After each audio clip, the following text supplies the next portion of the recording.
Marx had a very simple proposition, but we get lost. But Marx was never an economist. He was a theologian.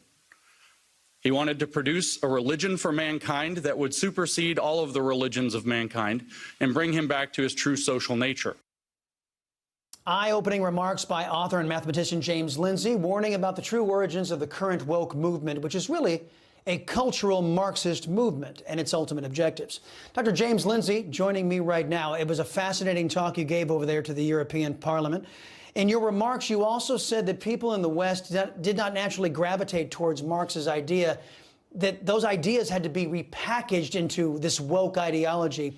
That's why we have, Major League Sports backing the Marxist BLM, why Bud Light went transvestite, and why government is pushing the DIE agenda, diversity, inclusion, and equity, right?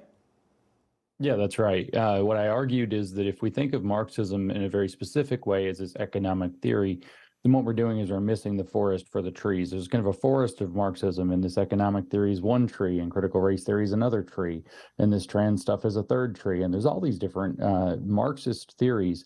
And what happened over the last, say, 100 years, or really 50 to 60 years, is that the Marxist ideology adapted itself to the Western context, using identity politics to make its way in, using corporations as its mechanism. So it transformed itself into something that's not recognizable as Marxism, but is in fact Marxism adapted to take over the West from within. Yeah, it's morphing like a virus. I think that was very, very descriptive in more ways than one. I'm also curious what you might think of a headline like this, published today in the New Yorker, quote, "The rise of Latino white supremacy."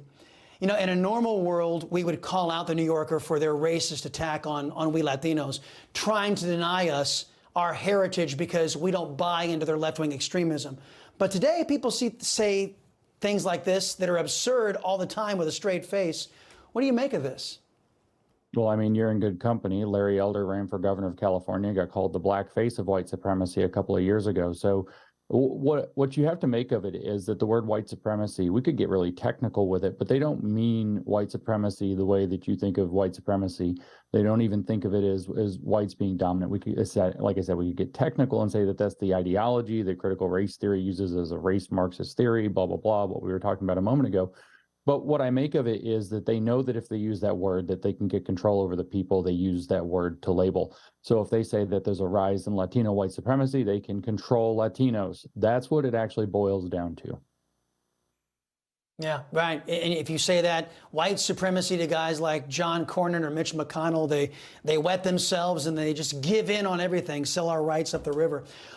One of the ways you say this is being accomplished is by defining whiteness as a sort of property, whether or not it applies, making whiteness, in essence, the face of freedom, which leftists say is the old exploiting order, if I can parrot Marx or Lenin. Here is part of what you said. Watch. It's a big mystery in Europe, I know. In the UK, throughout Europe, I hear this question again and again. Why on earth is this very American phenomenon about slavery and so on that doesn't apply to our country? Why is it popular here? It's because it's not about history at all. It's not about slavery at all. Those are excuses that they use. It's about creating a class consciousness that's against this form of property called whiteness. So, Dr. Lindsay, what is the strategy the left is employing, I should say, and then how do freedom lovers attack this and beat it back?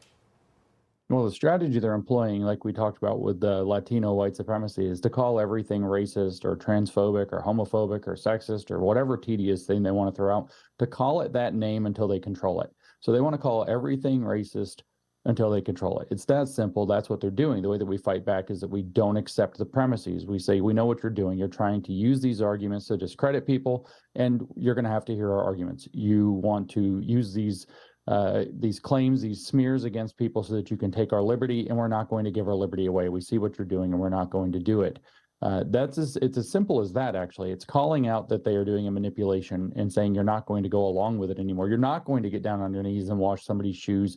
You're not going to apologize for things that you have no business apologizing for. We're just going to go about business as usual and favor merit and success and get American prosperity back on track. Yeah, you folks out in California who were never slave owners, you shouldn't be paying folks who were never slaves. You didn't do that. It's not your fault, and it's wrong for them to try to make you do so. Dr. James Lindsay, sir, we're going to stay in touch because this Marxist takeover is something everybody needs to be aware of, and whenever it raises its ugly head, we need you to come on and evaluate it for us, man. We really appreciate the time.